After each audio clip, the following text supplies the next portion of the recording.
எல்லோருக்கும் வணக்கம் நண்பர்களே. இந்த பதிவில் என்ன பார்க்க போகிறோம்னா, தமிழ் கடவுளான முருகப்பெருமானுக்கு அர்ப்பணிக்கப்பட்ட அறுபடை வீடுகளில் மூன்றாம் படை வீடாக இருக்கக்கூடிய பழனி திரு அவினன்குடி கோவிலில் திடீர் என பக்தர்கள் கூடுவதற்கு என்ன காரணம், திரு அவினன்குடியில் என்ன நடந்தது என்பதை பற்றிய சுவாரஸ்யமான தகவல்களை தெரிஞ்சுக்கலாம். வீடியோவை ஸ்கிப் பண்ணாமல் முழுசாக பாருங்கள்.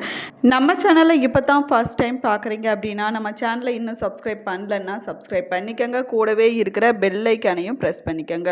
உங்களுக்கு ஜோதிட ரீதியாக சந்தேகம் இருந்தாலும் சரிங்க, தனிப்படையாக ஜோதிடம் பார்க்க விரும்பினாலும் சரி, இந்த வீடியோவுக்கு கீழே டிஸ்கிரிப்ஷனில் வராகி அம்மன் ஜோதிட நிலையத்தோட தொலைபேசி எண் கொடுத்துருக்குறேன்.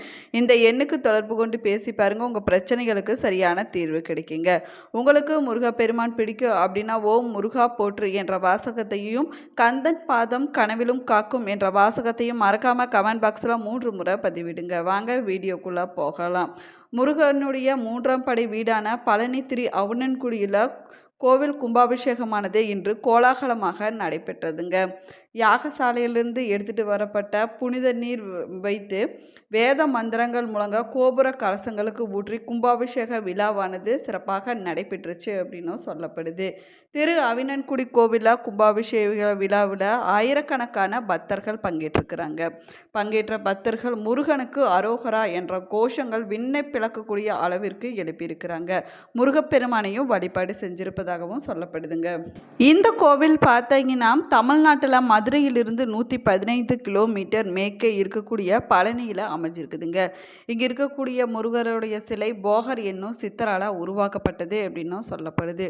முருகன் கோவில் குன்றின் உச்சியில் அமைஞ்சிருக்குதுங்க. இது முருகனின் அறுபடை வீடுகளில் ஒன்றாகவும் சொல்லப்படுது. பழனியில் பிரசித்தி பெற்றது பஞ்சாமிர்தமாகுங்க. தங்கத்தேர் வழிபாடுங்கிறது ரொம்பவே சிறப்பாக செய்யப்பட்டு வருது அப்படின்னு சொல்லப்படுது. காவடி சுமந்த அடியவர்கள் மலை உச்சி அடைவதற்கு 2 வழிகள் இருக்குதுங்க. ஒன்று பார்த்திங்கன்னா யானை பாதை வழி, அதாவது ஏறுவதற்கு இந்த பாதையை பயன்படுத்திக்கலாம் அப்படின்னு சொல்லப்படுது.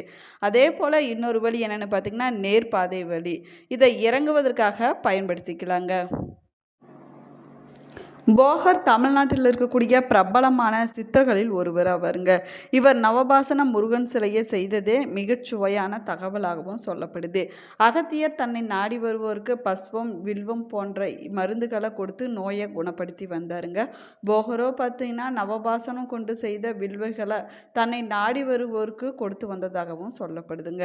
அகத்தியரின் மருந்துகளால் சீக்கிரமாக மக்கள் குணமடைந்து வந்தாங்க. ஆனால் போகருடைய மருந்துகளுக்கு வீரியம் அதிகமாக இருந்ததுனால மக்களுடைய உயிர் பிழைப்பானது அதிகரிச்சிச்சு அப்படின்னும் சொல்லப்படுது. இதை கண்ட போகர் பார்த்திங்கன்னா நவபாசனத்தால் ஒரு சிலையை செய்து அதன் மீது சந்தனத்தை பூசி அதிலிருந்து ஒரு குண்டுமணி அளவுக்கு வில்வையாக தன்னை நாடி வருபவங்களுக்கு அளித்து நோயை குணப்படுத்தி வந்தார் என்று பழனியில் வழங்கி வரக்கூடிய ஒரு செவிவழி செய்தியாகவும் சொல்லப்படுதுங்க. பழனியில் நடைபெறக்கூடிய விழாக்கள் அப்படின்னு பார்த்தோம்னா தைப்பூசம், பங்குனி உத்திரம், சூரசம்ஹாரம் போன்ற விழாக்கள் பார்த்திங்கன்னா கோலாகலமாக பழனியில் நடைபெறும் அப்படின்னும் சொல்லப்படுது. ஆண்டி கோலத்தில் பக்தர்களுக்கு அருள் பாலிச்சுட்டு வராருங்க பழனிமலை முருகன். அறுபடை வீடுகளில் மூன்றாம் படை வீடாக இருக்கக்கூடியது பழனி திருக்கோவிலாகுங்க.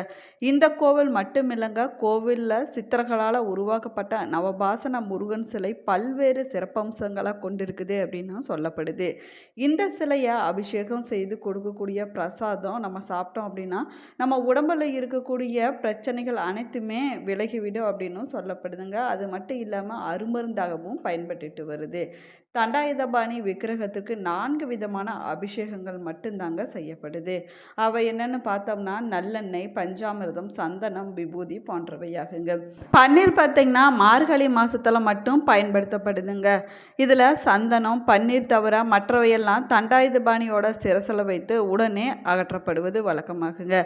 அதாவது முடி முதல் அடிவரை அபிஷேகம் என்கிற முழு அபிஷேகம் சந்தனத்துக்கும் பன்னீருக்கும் மட்டும்தாங்க இங்கு நடைபெறுது. இதில் சிரசு விபூதி அப்படிங்கிறது சித்தர்கள் உத்தரவால் பக்தர்களுக்கு வழங்கப்படுகிற ஒரு பிரசாதம்ங்க. அது கிடைப்பது ரொம்பவே புண்ணியம் அப்படின்னும் சொல்லப்படுது. மேலுமே பார்த்தீங்கன்னா ஒரு நாளைக்கு 6 முறை தண்டாயுதபாணிக்கு அபிஷேகம் அலங்காரமானது செய்யப்படுதுங்க. இந்த 5 முதல் 7 நிமிடங்களுக்குள் இந்த அபிஷேகமானது முடிந்துவிடும் அப்படின்னும் சொல்லப்படுது. அபிஷேகம் முடிந்து அலங்காரம் செஞ்சு விட்டால் அதற்கு அடுத்த அபிஷேகம் வரைக்கும் மாலை சாற்றுவதோ பூக்கள் அர்ச்சனை செய்வதோ இந்த ஆலயத்தில் கிடையாதுங்க. இரவில் முருகன் மார்பில் மட்டும்தான் வட்ட வடிவில் சந்தன காப்பானது சாற்றப்படுது. விக்கிரகத்திற்கு 2 புருவங்களுக்கு இடையில ஒரு பொட்டு அளவுக்கு சந்தனமானது வைக்கப்படுதுங்க. முன்னொரு காலத்தில் பார்த்தீங்கன்னா சந்தன காப்பை முகத்திலையும் சாத்திட்டு இருந்தாங்க. பின்னால இந்த முறையானது மாற்றப்பட்டு விட்டது அப்படின்னும் சொல்லப்படுதுங்க. மேலுமே பார்த்தீங்கன்னா தண்டாயுதபாணி விக்கிரகம் மிகுந்த சூடாகவே இருக்குமாங்க. அதனால தான் இரவு முழுவதும் அந்த விக்கிரகத்திலிருந்து நீர் வெளிப்படும் அப்படின்னும் சொல்லப்படுது. இந்த நீரை அபிஷேக தீர்த்தத்தோடு கலந்து காலையில் அபிஷேகம் நடக்கும்போது இங்கு வரக்கூடிய பக்தர்களுக்கு பிரசாதமாக கொடுக்கப்படுது அப்படின்னும் சொல்லப்படுதுங்க. மேலுமே தண்டாயுதபாணி சிலையில் நெற்றியில் ருத்ராட்சம், கண், மூக்கு, வாய், தோள்கள், கை, விரல்கள் போன்றவை மிக அற்புதமான ஒளியால் செதுக்கப்பட்டது போல தெளிவாக இருக்குங்க. இது பார்த்தீங்கன்னா போகருடைய கைவண்ணம் ஆகுங்க. இந்த சிலையை சுற்றி எப்பொழுதுமே ஒருவித சுகந்தமனம், அதாவது இதுவரை ஒருபோது வெளிவராத நம்ம உணர்ந்திராத ஒரு மனமானது பரவி இருக்கும் அப்படின்னு சொல்லப்படுதுங்க. இந்த சிலையை செய்ய போகர் எடுத்துக்கொண்ட நாட்கள் அப்படின்னு பார்த்தோம்னா 9 வருஷம் அப்படின்னும் சொல்லப்படுது. அம்பாள், முருகன், அகத்தியர் இவர்களுடைய உத்தரவுக்கு பின்னாடி தாங்க போகர் இப்படி ஒரு சக்தி வாய்ந்த சிலையை செய்து முடிச்சிருக்கிறாரு. இதற்கு 4000த்திற்கும் மேற்பட்ட மூலிகைகளை பல இடங்கள்லிருந்து தேர்வு செய்து போகர் எடுத்துட்டு வந்திருக்கிறாரு. 81 சித்தர்கள் இந்த நவபாசனத்தை போகர் சொன்னபடி தயார் செஞ்சிருக்கிறாங்க. இது பொதுநல எண்ணத்துடன் செய்யப்பட்டதால சொல்லப்படுதுங்க. காலமும் இயற்கையின் சீற்றத்தை குறைத்து கொண்டு சித்தர்களுக்கு உதவி செய்ததாக இன்னொரு துணுக்கு தகவலும் சொல்லப்பட்டிருக்குதுங்க. மேலுமே பார்த்தீங்கன்னா அகத்தியருடைய உத்தரவால் ஒரு அசுரன் 2 மலைகளை காவடி போல சுமந்து பொதிகை நோக்கி வந்து கொண்டிருந்த போது முருகன் அவனை தடுத்து நிறுத்தி போரில் தோற்கடித்து 2 குன்றையும் இப்பொழுது இருக்கக்கூடிய இடத்துல வைக்க செய்திருக்கிறாங்க அப்படின்னு புராணங்களில் சொல்லப்பட்டிருக்குதுங்க. போகர் பார்த்தீங்கன்னா இகப்பரத்தில் இருக்கும்போது தன்னுடைய மனைவிக்கு கொடுத்த வாக்கை காப்பாற்றுவதற்காக முருகனை மேற்கு நோக்கி பிரதிஷ்டை செஞ்சிருக்கிறாருங்க பழனியில். இதனால தான் மலைநாட்டில் இருக்கக்கூடியவங்களுக்கு பழனி முருகன் பார்த்திங்கன்னா குல தெய்வமாகவும் இருக்கிறாரு.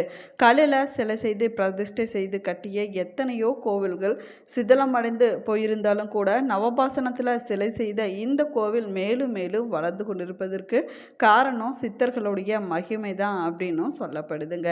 தண்டாயுதபாணி சிலைக்கு இடது பக்கத்தில் ஒரு சின்ன மரகத லிங்கமானது காணப்படுது. அவரை தரிசிக்க வலது பக்கமாக சென்று தீபம் காட்டுத வேண்டுங்க. ஏன்னா தீப ஒளி இல்லாமல் அந்த லிங்கத்தை நம்மளால தரிசிக்க முடியாது அப்படின்னும் சொல்லப்படுது.